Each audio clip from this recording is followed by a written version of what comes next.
Okay. Prabu Selvam. Hey. How are you? Good. How are you doing? I'm good. Thank you for coming here today. Like I said, I don't do any formal intros. You know who I am. That's not important. I want to know, and I want people to know exactly who you are, what you're running for, and why. But let's start with who you are first. Yeah, I'm Dr. Prabu Selvam. I was born and raised in Montgomery County. My parents came here in the early 80s. My dad was a postdoc at NIH, just a couple miles from where we are right now. And so I grew up as a son of immigrants in Montgomery County, mostly in Germantown. I went to high school up in Damascus, so I'm a product of our public schools. After growing up in Germantown and going to school here, I went to college in upstate New York. I went to Cornell for undergrad and studied mechanical engineering because as a teenage boy, I wanted to design cars. And so that was my wise decision that I made at that time. But it was a time where the Iraq War was getting going, and I had friends from high school who were serving in the military. And at that time, I realized, hey, I'm this really fortunate kid that's in college that has the opportunity to be educated when people that are my same age are risking their lives for our country. And so the way I reconcile that in my mind is that I'm going to do the best that I can to pay attention to what's going on in the world, to at least bear witness to what's happening. And so I got really involved in looking at international news. I became an NPR junkie, and in that experience, I started to become really interested in international development and international health. And so I finished off my undergrad and then pivoted a bit and went to public health school. And so I came back to Maryland and went to Hopkins for public health school. And during that master's degree, I spent 6 months working in Peru in the really vulnerable areas outside of the capital city of Lima.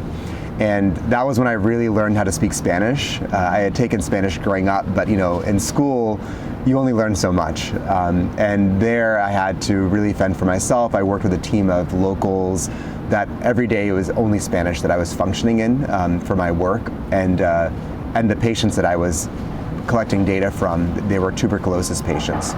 And so that experience really opened up my vision of the world, and that I saw many other people who were different from me as more connected to me, because I realized that I could go to this country, this corner of this city where people live a very different life, but I still feel like they're an extension of my family. And I really felt that strongly. And so that kind of carried me into a desire to become a doctor, because I felt that I wanted to be more hands-on and be able to connect with people on a deeper level. And so I went to med school, and during med school I did a scholarship for the US Air Force. And so what that meant was that after I finished my training, I went into 7 years active duty as an Air Force officer. And during that time, I was deployed to Afghanistan. I was there for 7.5 months, part of a surgical team, so a 6-member team. I was one of the leads, helping to care for American soldiers and Afghan soldiers who we were supporting at the time, because we were on a training mission to try to hand off to their country's leadership as America would eventually leave the country. And during that experience, I got to see firsthand the cost of what we pay as a country for our human rights and for our democracy. And I held American soldiers in my arms that did not survive. And I remember when I was there back in 2019 and 2020, I took care of a soldier who was 40 years old, had 3 children at home. He didn't make it. And now, being 41 years old myself as a father, I look back and I think how much that person left behind. And so what's happening in the world right now with this administration tearing away our democratic rights, human rights violations, due process violations, especially when it comes to immigrant families, it just hits home really, really hard as to all that we've given for what we have and how this administration is just breaking that down and giving it away. And that context for me is part of the reason why I've been thinking about politics for the last 2 years. And what my role is in my community. And now as a father, I am working full-time as a humanitarian worker as well, where I work for a nonprofit, traveling around the world, traveling around the US, helping communities recover after disasters. So I just feel this deep sense of responsibility for the world, for my son, for my community, and that's really driving me right now. It's hard to jump into politics, especially in this climate, especially since you don't have a background necessarily in politics. So how has that transition been for you in terms of like figuring out, okay, I'm going to be in the public, I'm going to be campaigning. How has that process been? What have you learned from that about yourself, about even people in Montgomery County? Yeah, politics is something that I've always been respectful of because of the fact that you can really make change for people, and that can be good or bad change. As we're seeing right now what the wrong leaders can do. They can cause significant harm. But at the same time, the right leaders can do significant good for a community on a level that's much deeper than what most of us can do in our professions. And so for that reason, I've always had this sense that politics is somewhere where people can actually move the needle in people's lives. But I didn't have an understanding of what it means to be a politician, in that all the extra things that come with that. Which are? Yeah, which are having to navigate relationships with existing elected officials, with organizations that have an ability to promote you, like businesses, unions, things like that. And really in the end, what I've learned is that it's not really a meritocracy where the best leaders get held up and pushed forward to leadership positions. A lot of it is how you can navigate those relationships with people that have a way of influencing politics.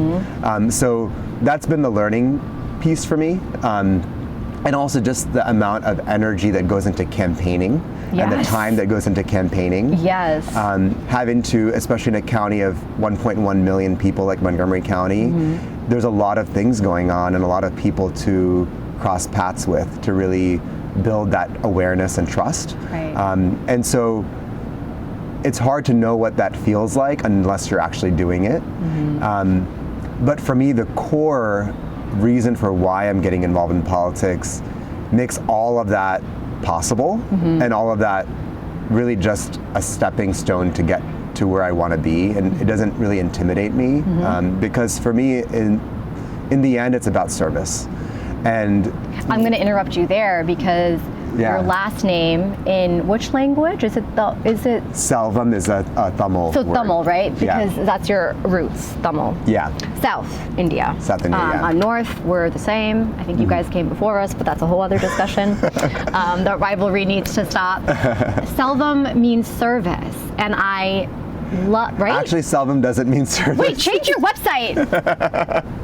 So you lied. So when it says Selvam means service, it was more to be like a play on the letter S. But not what does it mean then? But not that the word. So it actually means it means wealth, but wealth, and not just like a monetary sense, but you can refer to your child as like your Selvam. So it's more like something that you possess that's of value.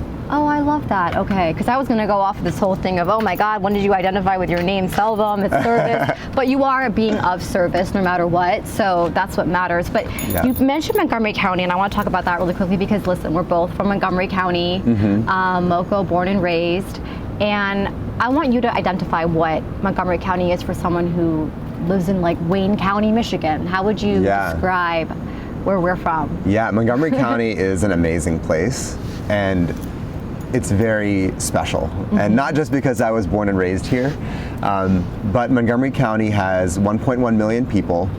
We border Washington, D.C., so a lot of important decisions are made just down the street from us. We are home to thousands of federal workers and federal contractors, people that are really serving our citizens across the country and across the world. And We have the NIH, we have the National Institutes of Science, Standards and Technology, NIST, we have the FDA, and countless other major organizations that are big parts of how the government functions, based in Maryland and in Montgomery County especially. And 40% of Montgomery County residents were born outside of this country. And many, many more people are second generation immigrants like us. And so we are really a county that is a representation of what America stands for. People come from all over to be here. We have a large public school system that serves 150,000 students. And we are just special because we are also a very progressive, democratic county that values taking care of our people. And we do our best that we can to try to protect the vulnerable, especially at a time like now when immigrant families are feeling increasingly threatened. We just are a fun place with a lot of great restaurants and a lot of cultural activities going on. So that's what Montgomery County is. It is. One of the things I took pride in growing up here was the education system, or just how education really mattered. And I think that's one of the topics, one of the issues that you want to deal with. If you, well, first of all, you're running for County Council at Large. I feel like we didn't mention that, but you're vying for one of the 4 seats, correct? Yes. So I kind of had 2 questions. So maybe if you can answer the first one is, for people who are not familiar with local politics, define what a County Council at Large is, because there's a county exec, there's all these positions that I'm just, doesn't matter, I don't know. I'm just learning about more local politics. And that's okay, a lot of people don't think about it. And then we'll get to the education part, but first that part. For sure, yeah. So the County Council is basically, you can think of it as your Congress for the county, if the county executive is like your president. And so we are your elected officials that are here to advocate for the needs of our residents. And there's a couple of different pathways to get to County Council. There's 11 seats in Montgomery County. The county is divided into 7 council districts, so you can vote for someone for your council district to represent you on the council, but you also, as any member or any resident of the county, you can vote for 4 at-large candidates. And so the district level council members are only campaigning in a section of the county. The at-large council member candidates are campaigning countywide. And so I'm running for one of those 4 at-large seats. And if elected to the county council, I'll be one of those 11 people who makes decisions on the entire county's budget and priorities. And so that's nearly an $8 billion annual budget that touches things that are so critical in our lives, like schools, public health, law enforcement, fire, roads, and many, many more services. And so these are things that really touch our lives much more directly than even national politics. And so it's important for us to really pay attention to make our voices heard. And I feel really privileged to have a chance to run, because in a county level position like this, conceivably I can be face to face with all the people that I'm serving during the course of my 4-year term. And I can really be there to ensure people feel heard and that I'm there to support them. That's one of the reasons I chose emergency medicine, because I love being face to face with people when they and their families are in the most difficult times of their lives, and having to be that person that gives them that hope, gives them that strength. And whether the news is good or bad, taking that accountability for the well-being of their family. And when things don't go well, if somebody doesn't survive or is ill under my care or has a new cancer diagnosis, for example, being the person to speak that truth to them and to help support them through that difficult situation is also an honor that I feel so proud to have working in the hospital. And similarly in disaster zones where I work, you show up when people feel helpless, and you are tagged with being the one that has to help them feel hope for the next day. And not just talk about it, but you actually have to show the work. And so for me, that really drives the way I'm approaching county council. And I want to be someone that people can touch and talk to and see supporting them in their communities, and really serve in that tangible way. So you have such a strong medical background, that goes without saying, obviously. what are some of the issues you see happening, whether it's, lack of hospital beds or, healthcare workers? What are the things that you really want to tackle day one because of your background and what you've seen, because you've seen it firsthand? Yeah. I'll say that even though I'm a healthcare provider and a humanitarian worker in the healthcare space, for me, I'm really thinking about the whole person. In that, when I think of health, I think of economic opportunity. I think of education. Because in the ER, when you see folks who have housing instability or drug addiction or are victims of immigration-related cruelty that's happening, they end up in the ER sometimes. Right. And often it's going with a health condition, and sometimes they're there just because of a mental health crisis, because of the stressors they're going through in their lives.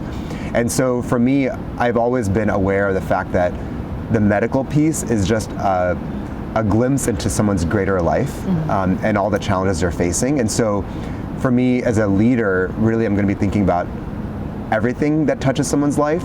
But specifically with health, there are some really clear ideas that I have and a vision that I have there.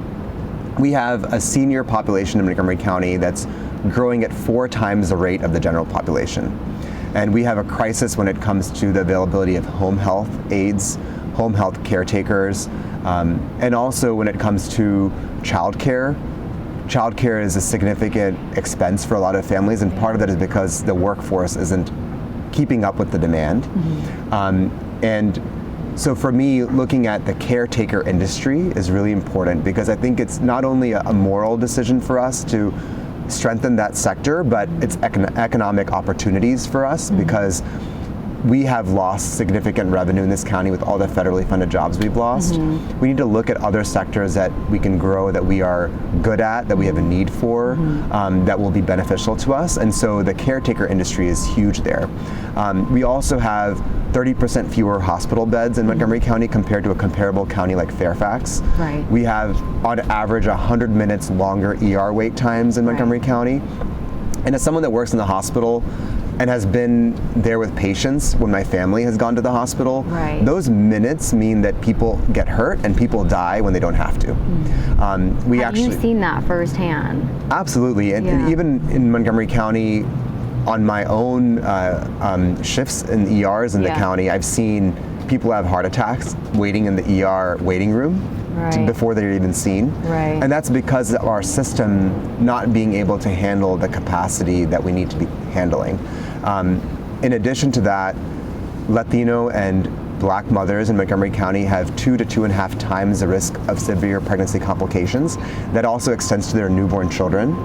So in a county like Montgomery County, where we have a highly educated workforce, we have the resources to address those challenges, really it's a lack of accountability and a lack of strategy that has led to these situations. And so in my view, there's no excuse for that.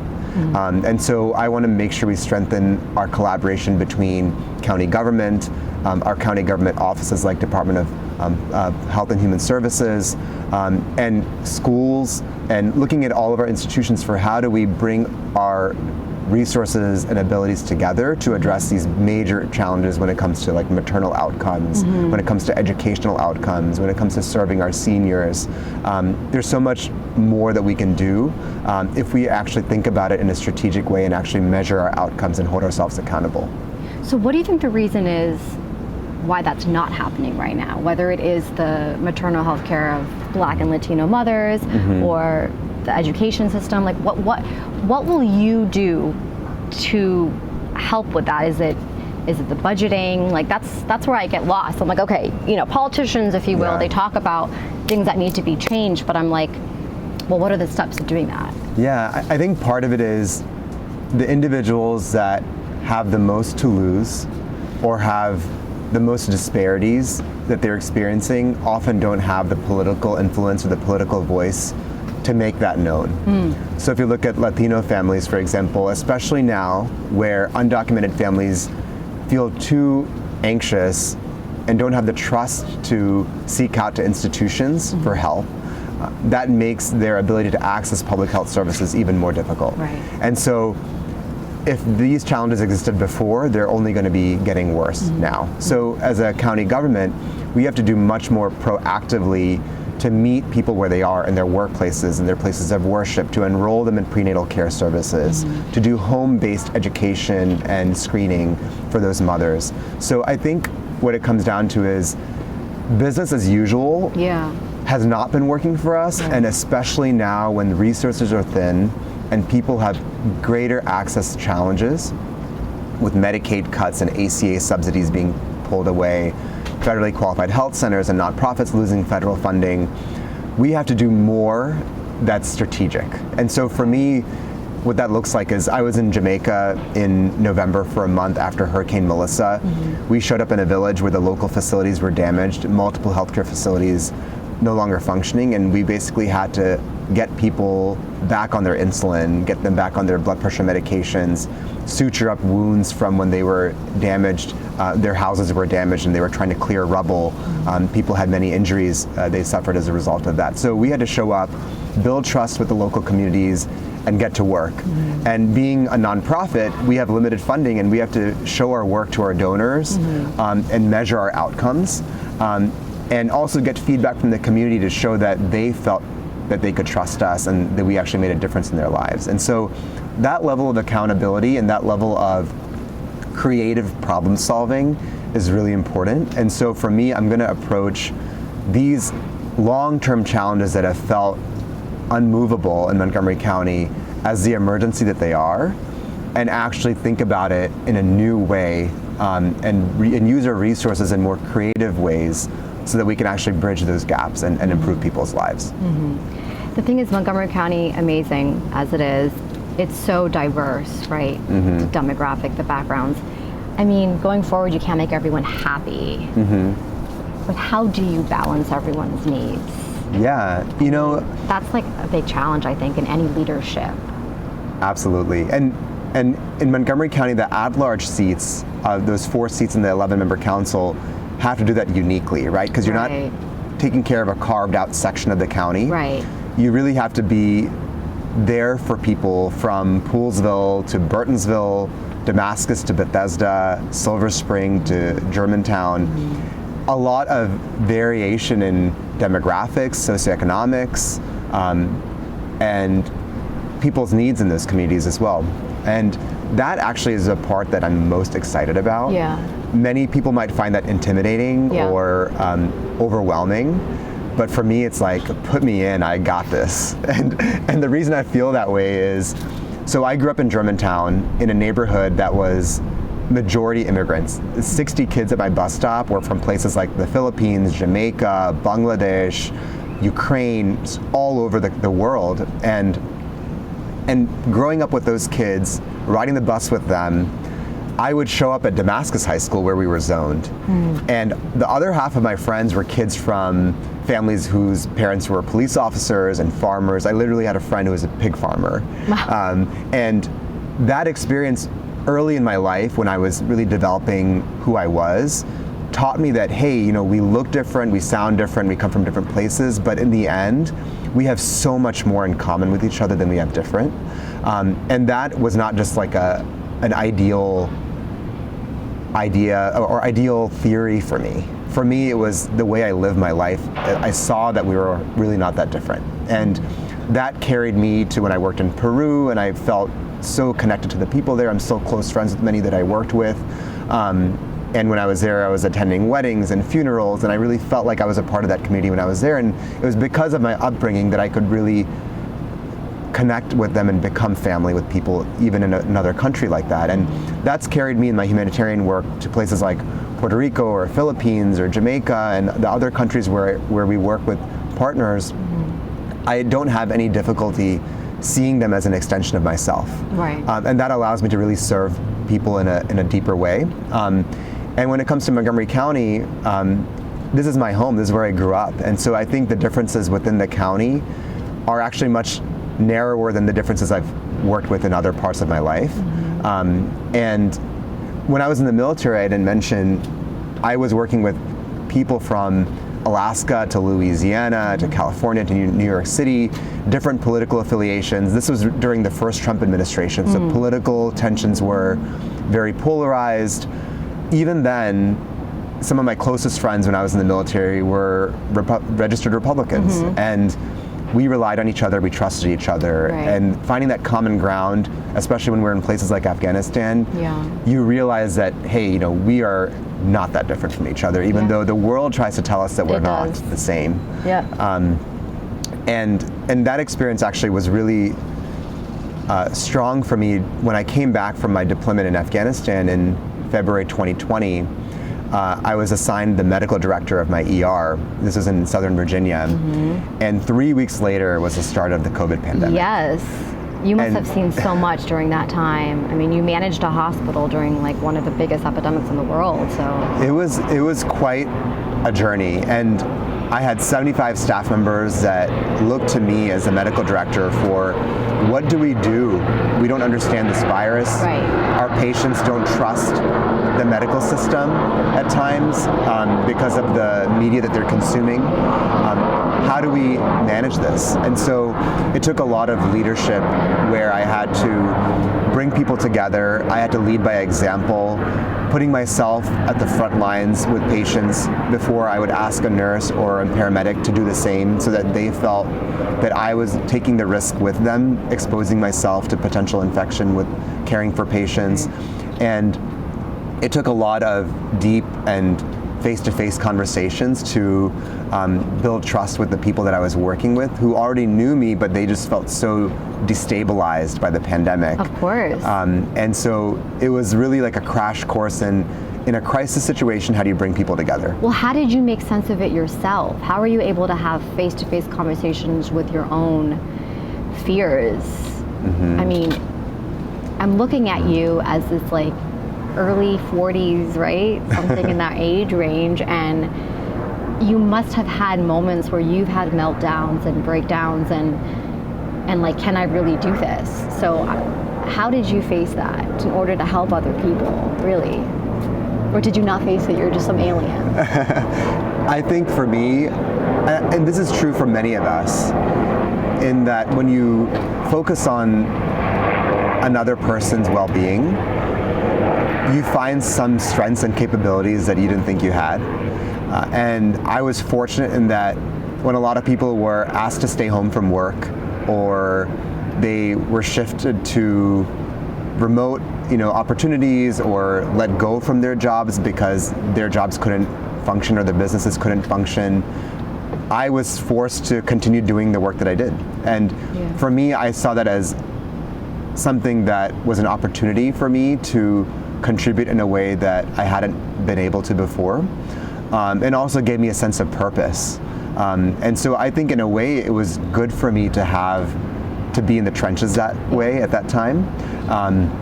And looking at the people who are coming in, having difficulty breathing, feeling uncertain about their families and whether their family members were going to be safe now that they had an infection. This is before the vaccine. That gave me someone else to focus on and really gave me a lot of strength. And that really propelled me.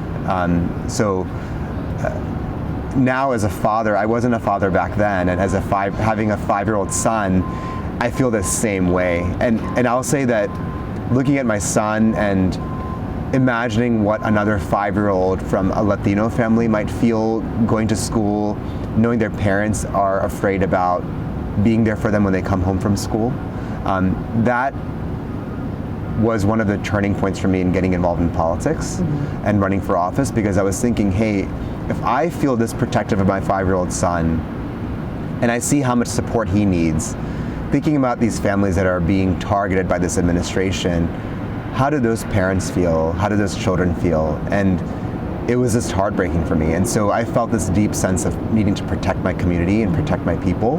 And at the county level, we can run interference as much as we can do to protect us from the federal government's overreach. So I felt that I needed to jump in this battle. It's so true. I wish your last name did mean service, because there's so much, like when you do serve others, you kind of just release anything about yourself, and you really do feel more love and strength, and Yes. and you are happier when you are putting someone else first. And you could go two ways with a lot of things. I mean, there's multiple sides to any issue, to any story, Right. including immigration. I mean, Yeah. or even affordable housing. I mean, what are some of the things that you do see two sides to? Like if we talk about affordable housing, it's great. We should have more, like the MPD units. I wanted that when but there wasn't a lot of access to that. Right. At the same time, these developments that are happening in our neighborhoods, people are not, they're not okay with that, So how do you meet both of those? How do you see the two sides, and then how do you meet that? Yeah. That makes sense. That's a great That question. wasn't worded very well, but No, you're spot on. So Okay. that is something that I always knew intuitively, just speaking to people in my daily life and engaging with patients. But being on the campaign trail, you hear a lot more of people's emotional, strong feelings about certain topics. And you realize when you're working in a county or campaigning in a county like Montgomery County, with the diversity that it has and as large as it is, you will hear people with very strong opinions on polar opposite sides. And as a leader, you have to be the one to navigate and serve both of those perspectives. And so when it comes to housing, there's people that are worried about their own communities being affected by development near them. And there's at the same time young families and young professionals that are struggling, not able to find housing availability for them at the price point or the type of housing that they need for where they are in their life. Similarly, there's many seniors that are not able to find the kind of housing that they want when they're looking to downsize and looking at what they're able to afford. When it comes to school boundaries, there are always winners and losers. When school boundaries change, certain families lose the life that they had planned for their families, and certain families gain a quality of education that they didn't have access to because a boundary has brought their students into a new school or a new school district. And similarly, when it comes to immigration, people have strong opinions about that, but at the core, you have to find the common ground where we can all agree that families that don't have any record of criminal activity should not have parents ripped away from their children. Children and families that are going about their lives and contributing to our communities should not feel threatened going about their daily life and going to school and going to work. And so there's certain core values I think we can all agree on. When it comes to housing, I think all of us can agree that we need to have affordable options for people regardless of where in their life they are. When it comes to schools, I think we can all agree that families should have clear, transparent communication from the school board and from MCPS as to when and how decisions are made, so that they're not blindsided by the decisions that happen at the county level. And so that's something we can all agree on. And so the way I see it is that as a leader, I'm going to advocate for that transparency, for community feedback to be respected and listened to, for families to be pulled in as collaborators in decision making. When it comes to housing, how do we balance the negative impacts when development occurs close to existing communities? And how do we select parts of the county that are ideal for development, where the impacts are the least on the existing communities, but are still providing desirable, close to work and close to transportation options for those families that are looking to move into this county and establish their roots here. And so in the end, I find that, like I mentioned, I'm excited about having to build bridges. I think that's where the important work happens. That's where someone that speaks the truth and someone that is not afraid to vocalize clearly their thought process, even though it won't be perfect for either side, but at least they'll understand where I'm coming from, and that I'm doing it for the right reasons to try to benefit the most people possible in our communities. That is something that I'm really looking forward to. And working in the ER, sometimes I have patients that don't make it, and I go into a room and there may be 20 family members holding their breath to talk to me to get an update. And sometimes I have to share really terrible news with the family, and I've been yelled at, I've been cried on. People grab me and they'll cry on my shoulders. But in the end, I'm doing the best that I can do for them. And I don't take personally how someone reacts, because I know that I'm doing the best that I can do to care for their family member. And I trust in that. And that really sustains me and allows me to go on and do the same work the next day. And that's going to be the way I approach county politics, because we have to remember that when we sign a bill, we pass a budget, literally people's lives stand to gain and lose from that. People's lives and livelihoods are on the line, and I'm not going to forget that when I'm making decisions that seem like there's at such a high level.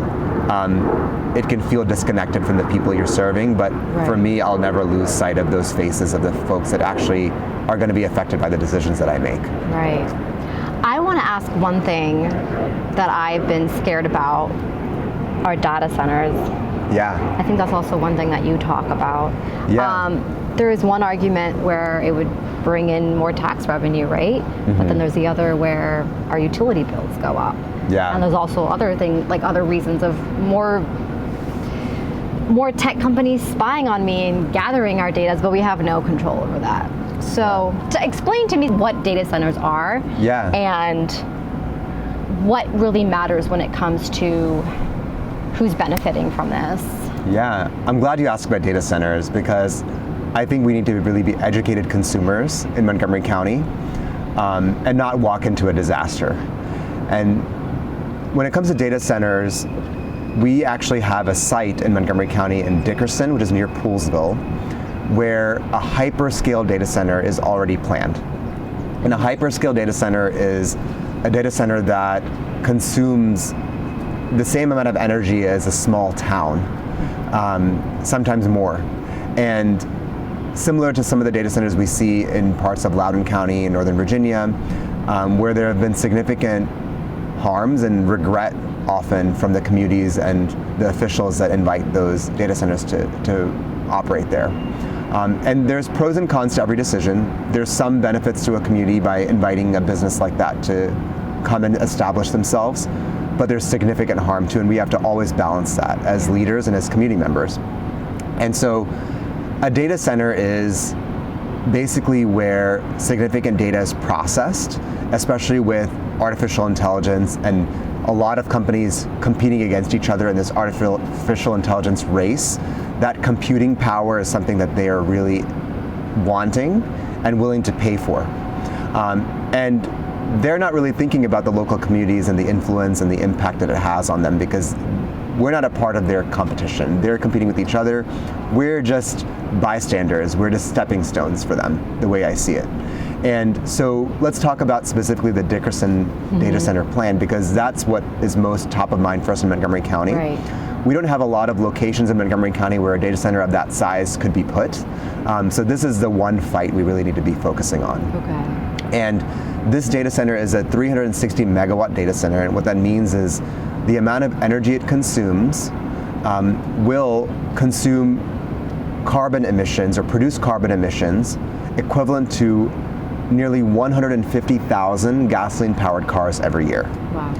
And the reason for that is our energy grid that these data centers would share with us, which is our residential energy electricity source, is 70% fossil fuel powered to begin with. And so when they use electricity off our grid, they're burning fossil fuel. There have been coal-fired plants in the Maryland, Virginia area that would have shuttered, that were kept open and attached to our grid simply to meet data center demand in our region. So the fossil fuel impacts of these data centers is significant. We have a climate action plan in Montgomery County where we're supposed to be by 2035 net neutral for greenhouse gas emissions. That's 10 years ahead of surrounding jurisdictions. We're very aggressive and had a vision here in Montgomery County. We're already not on track to meet that climate action plan goal. If we build one data center, we might as well just bury that climate action plan to the ground, because it's not going to ever happen. It's not going to happen in any foreseeable future. And in addition to that, like you mentioned, our electricity bills, our utility bills. And so already the trajectory is that in the next 2 to 3 years, we're expecting average household bills to go up to $60 or $70 a month for electricity bills, as it is right now. So $70 a month without even building this extra data center. If we build another hyperscale, that pushes upward pressure on electricity bills even further. Our Potomac River, just a few months ago, was determined the most threatened or most endangered river in the entire country. I know, it's scary. Yeah, because we have a 140-year low water level. We have recently just suffered a 250 million gallon sewage spill. Yeah. And these data centers pull that water to cool their systems. It increases runoff, it warms the river. And so there's all these harms to us. Not to mention potential health harms from communities that live close to data centers because of the electromagnetic waves. We don't even really fully understand that impact yet because data centers are relatively new at this scale. But what do we have to gain? It's not very much. So in the county, we only collect property taxes. Right. So that really looks like $50 million a year, even for a huge data center like this. And that's significant money, but out of an $8 billion budget, it doesn't actually systematically change the way we function in this county. Okay.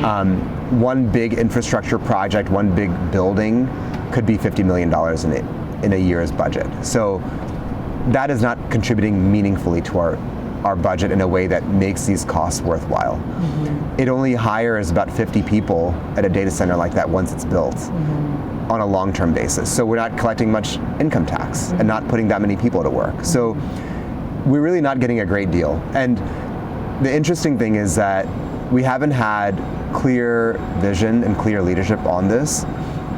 Out of 18 people running for Montgomery County Council at Large, I'm the first person to come out and say, no data center. A lot of folks have said, hey, let's delay it, let's put some stipulations on them so that they have to bring more renewable energy and protect our Potomac River. No company has agreed to doing this. And by the time they negotiate with us, it's going to be years from now, and we're not going to get all that we're asking them to do, because being 100% renewable energy powered, when our grid is 70% fossil fuel, that's not something they're going to be able to do easily or cost effectively right away. And I think a lot of the companies are going to push back. And we're going to have to go back and forth and compromise with them. And I don't want to even start that conversation. The way I see it is, let's just say no, let's move on. And that coal-fired plant site where the Dickerson data center is going to be built, let's move on and invite an industry there that we are proud of, like solar panel manufacturer, battery assembly plant, and put hundreds of people to work in manufacturing and actually grow our economy in a way that we're proud of and doesn't harm our communities.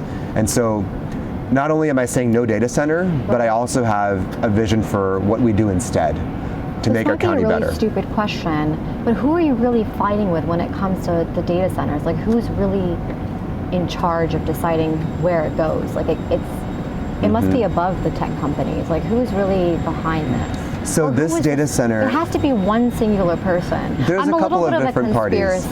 Yeah, there's a couple of different parties. So this data center we know now is an Amazon data center. The one in Dickerson. The one in Dickerson. Okay. And so that's who we're up against, right? Okay. These multi-billion-dollar corporations that will just step over us. They don't really care about our long-term survival as a community and our long-term climate goals. But there's also a lot of pressure from local politicians because there are lots of priorities in terms of how we spend our budget. Right. And just 2 weeks ago, 415 Montgomery County Public School staff members were fired because of budget shortfalls. And so there's real pain happening in our county because of a lack of tax revenue. So some folks are willing to give it away for $50 million to close some of these gaps. Right. But really the way I see it is we're causing harm that's worth much more than that. We are giving up other industries that might be able to generate more jobs and more economic impact for us in a positive way. So we're actually giving up growth by choosing an industry like data centers that takes so much from us and doesn't give very much back. And as politicians, we need to be much more accountable as to how we plan our budgets, how we work together with our institutions like Montgomery County Public Schools and other offices like public health that are big budget line items for us.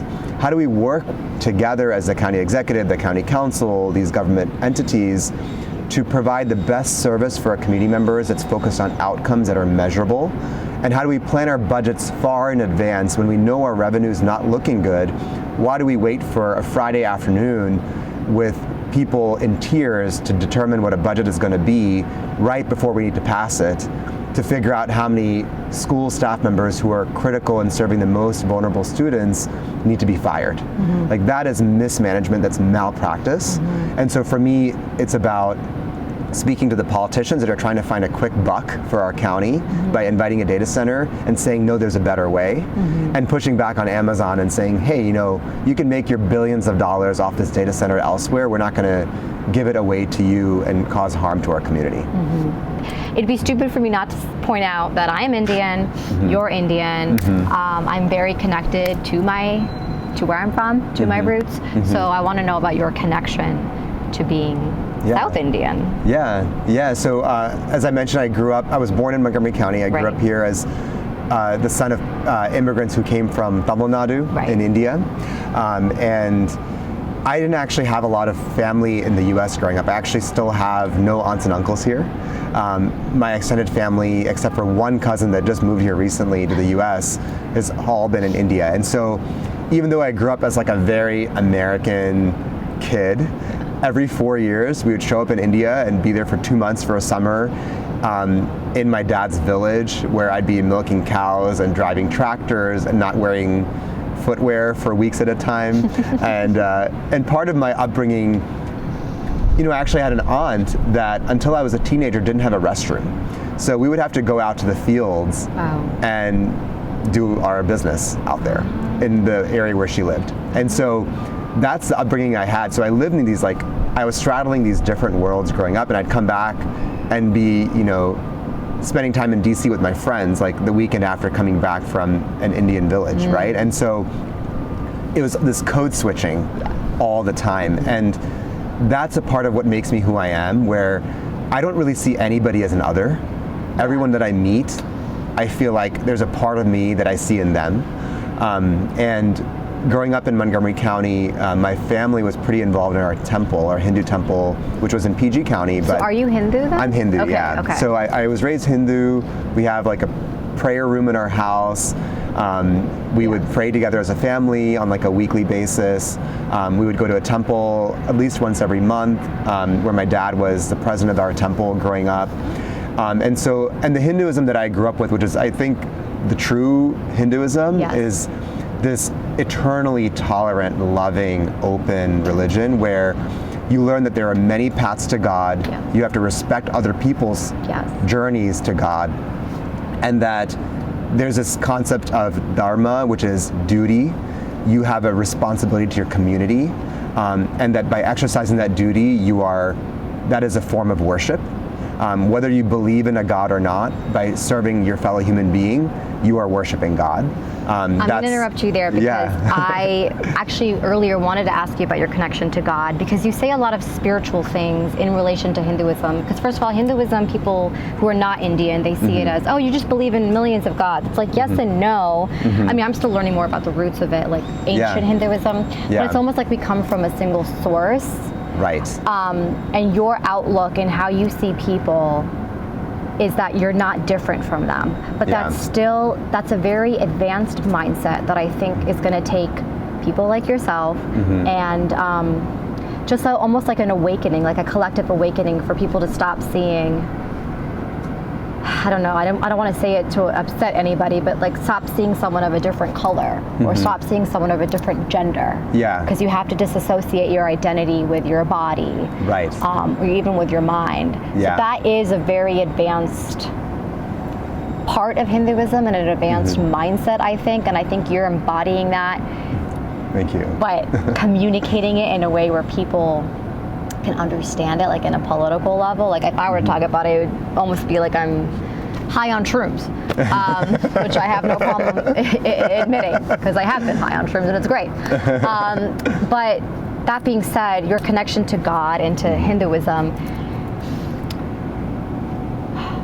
Did you get some sort of awakening or connection, or is your communication with God, like, how do you communicate with God? Did he tell you, or she, or it, or what it is? Sorry, I didn't practice this question, so it's very complex, but I guess, like, in what way are you doing what you're doing because of your connection to God? Yeah, it's a great question. I think people have different relationships with God, even other Hindus.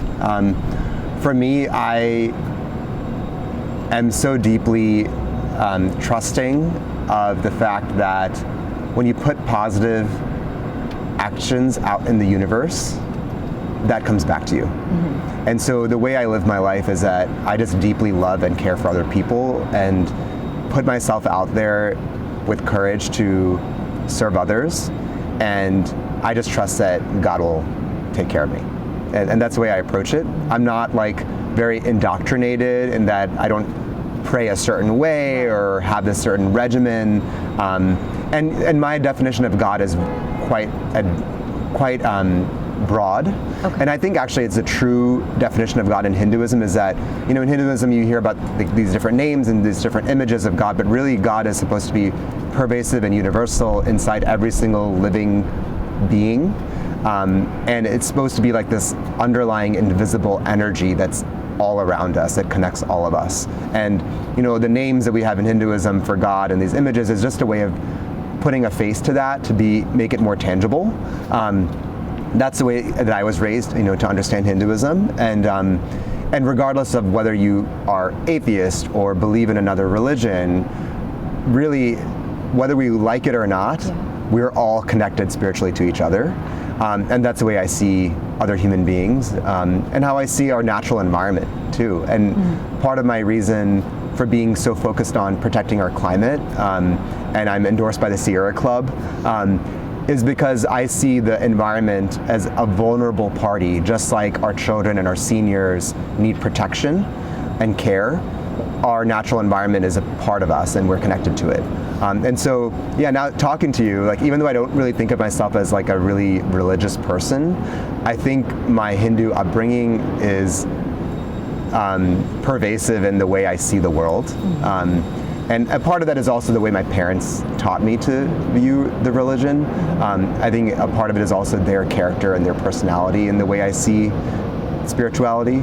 And so, I think, now talking to you, I realize that my upbringing does play a major role in the way I see my role in getting involved in politics too. 100%. Like you said, Dharma is duty, and you connected with that probably from an earlier age, and you're living that out. So I think that's beautiful. What happens if you don't, I don't want to be negative, but what happens if, it doesn't happen where you, where you don't get, if I don't get elected, don't get elected or fill the seat is what I wanted to say. So if I'm not successful in this election, really, I see this as an extension of my dedication to service.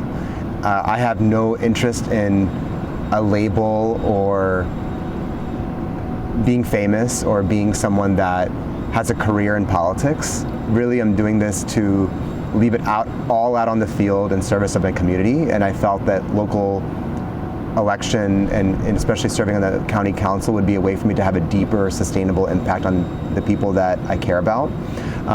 So for me, that doesn't change. The election doesn't change that. I'll continue being an advocate for my community. In the process of campaigning, I've met so many wonderful people and networked with so many individuals who are doing such positive things in our community that I'll continue having those relationships to collaborate with them. I'll still have my humanitarian work. I'll still have the work that I do in the hospital with patients. And so for me, I've learned a lot in what people are thinking about and what challenges they're facing because of the thousands of conversations that I've had while campaigning. And that's only going to make me better at what I've already been committing my life to. So I don't really see this as a loss if I don't make it. I think I'll use it as something that helps propel me to do even bigger things. Right, and you can always run again. I could always run again. I'll have to talk to my wife about that. Yeah, I know, right? How is she holding up?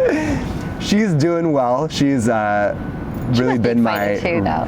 She's been my rock because all the household responsibilities of daycare drop-offs and laundry and dinner and speaking with our family members to support them, all of those responsibilities doesn't go away. And so she's been really stepping up to fill that void that I've been leaving behind because I'm out on the road meeting with members of our community. But it's been in the end a really positive and great educational experience for us on just how to be more engaged with the world around us. But I think she'll enjoy having a little bit more of my time back after the campaign is done.